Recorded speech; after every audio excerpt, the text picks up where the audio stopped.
क्या आपकी भी अखंड ज्योति बुझ जाती है? तो आज की वीडियो देखने के बाद आपकी अखंड ज्योति कभी नहीं बुझेगी, पूरे 9 दिन तक लगातार जलेगी। तो सबसे पहले अगर कभी आपकी अखंड ज्योति बुझी है तो मुझे कमेंट करके जरूर बताएं। दोस्तों, जो लोग पहली बार अखंड ज्योति जलाते हैं उनकी अखंड ज्योति अक्सर बीच में ही बुझ जाती है, क्योंकि कुछ गलतियां हैं जो उनसे अनजाने में ही हो जाती हैं। देखिए, अखंड ज्योति पूरे 9 दिन तक जलती है, दिन रात लगातार। तो हमें कुछ प्रिपरेशन भी करनी पड़ेगी ताकि दीपक अखंड जले। तो उसके लिए आप इन 8 बातों का ध्यान रखें।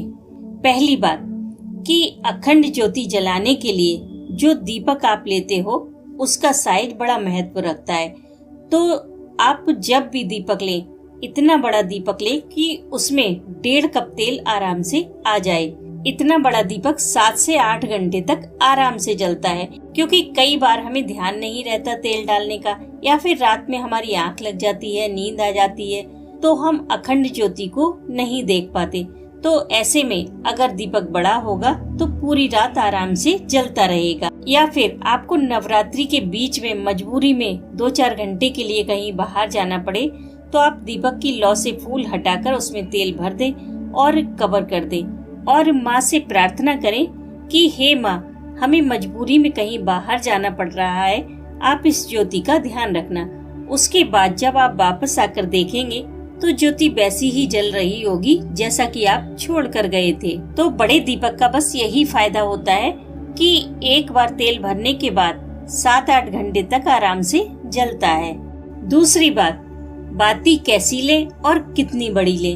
तो दोस्तों, ज्यादातर लोग आपको यही सजेस्ट करेंगे कि 1.25 हाथ की बाती ले और कलाबे की बाती ले, जो मार्केट में भी आसानी से मिल जाती है। अब वो लोग ऐसा क्यों बताते हैं मुझे नहीं पता, लेकिन मैं आपको अपने एक्सपीरियंस से बताती हूँ कि कलावे की बाती इतनी अच्छी नहीं जलती जितनी की रुई की बाती जलती है, और ना ही वो आपको इतनी बड़ी लेनी होती है। रुई की बाती आपको सिर्फ 8 इंच की लेनी होती है, यानी कि 1 बालिस्त की, बस इतनी सफिशिएंट है। बाद में ये भी बच जाएगी।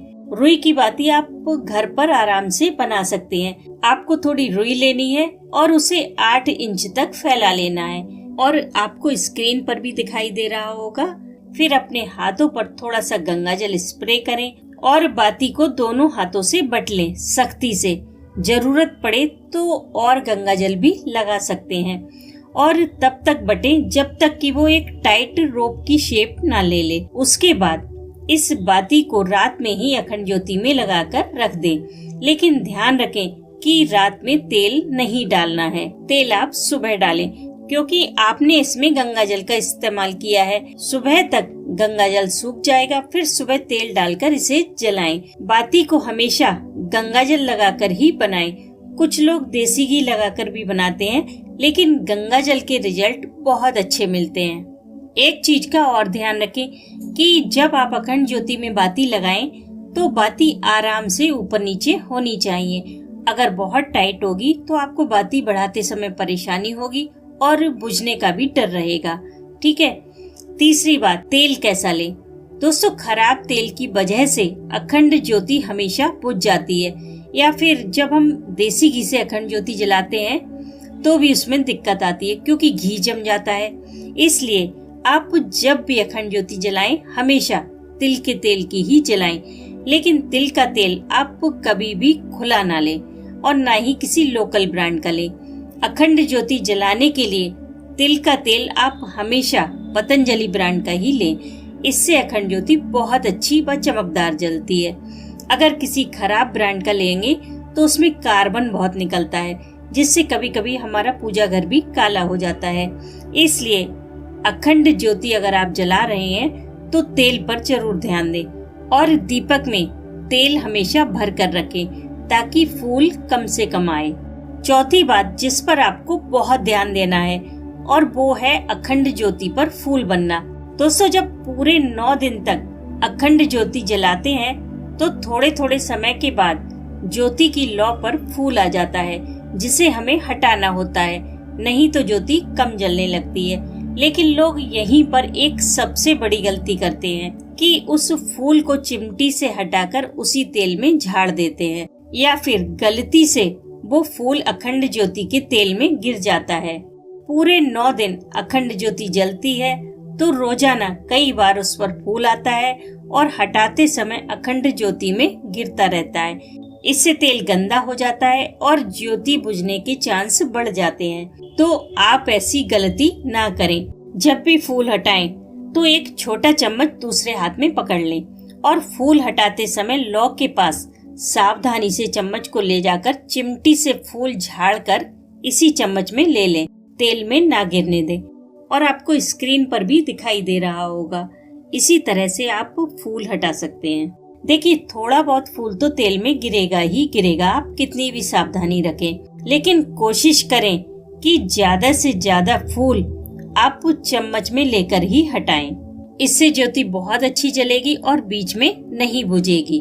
और 5वीं बात दोस्तों, अखंड ज्योति पूरे 9 दिन तक जलानी होती है, इसलिए हमें उसे कवर करके रखना होता है, नहीं तो पंखा चलने से या किसी के आने जाने से ज्योति बुझ सकती है। इसलिए आप दीपक को हमेशा एक कांच के शीशे से कवर करके रखें। आपको स्क्रीन पर भी दिखाई दे रहा होगा। जब भी आपको तेल बढ़ाना हो या दीपक की लौ से फूल हटाना हो, तब आप शीशे को हटाएं और काम होने के बाद वापस उसे ज्योति पर लगा दें, बहुत ध्यान से। 6ठी बात, जब भी आप दीपक की बाती को सही करें तो उससे पहले एक छोटा दीपक हमेशा तैयार रखें, लंबी बाती लगा के। जब भी आप अखंड ज्योति को ठीक करें तो उस छोटे दीपक की बाती को अखंड ज्योति के ही तेल में डुबोकर अखंड ज्योति से ही जलाकर रख लें। उसके बाद बाती को सही करें। आपको स्क्रीन पर भी दिखाई दे रहा होगा। अगर इस काम को करते समय आपकी अखंड ज्योति बुझ जाती है तो उसे छोटे दीपक से वापस जला सकते हैं, लेकिन बाती सही करते समय छोटे दीपक पर भी पूरी नजर बनाए रखें, कहीं ऐसा ना हो कि वो बुझ जाए। अगर आपको टाइम ज्यादा लग रहा है तो आप अखंड ज्योति में से लेकर थोड़ा तेल भी छोटे दीपक में डाल सकते हैं, लेकिन कभी भी छोटे दीपक को माचिस से ना जलाएं और ना ही तेल बाहर से लेकर उसमें डालें। हमेशा उसे अखंड ज्योति से ही जलाएं और बाती भी अखंड ज्योति के तेल में ही भिगोएं और उस छोटे दीपक को बाद में अपने आप बुझने दे, फूंक मारकर ना बुझाएं, ठीक है। और बाद में एक छोटा दीपक बनाकर हमेशा तैयार रखें। 7वीं बात, अखंड ज्योति को और उसके आसपास की जगह को हमेशा साफ सुथरा रखें। वहाँ 9 दिन तक माँ का वास रहता है। कई लोग अखंड ज्योति के आसपास इतना गंदा कर लेते हैं कि लगता ही नहीं कि ये माँ की ज्योति है। वहाँ तेल भी गिरता रहता है, फूल भी झाड़ कर डालते जाते हैं और भी चीजें वहाँ पर गिरा देते हैं, लेकिन आप ऐसी गलती ना करें। आप अगर उस स्थान को गंदा रखेंगे तो अखंड ज्योति बुझ जाएगी, इसलिए साफ सफाई का हमेशा ध्यान रखें। फूल झाड़कर ज्योति के आसपास ना गिराएं, एक कटोरी में ही इकट्ठा करें। बाद में जब आप सभी पूजा सामग्री का विसर्जन करें तब इसका भी विसर्जन कर दें। जहाँ माँ की स्थापना की है उस स्थान को और अखंड ज्योति को आप जितना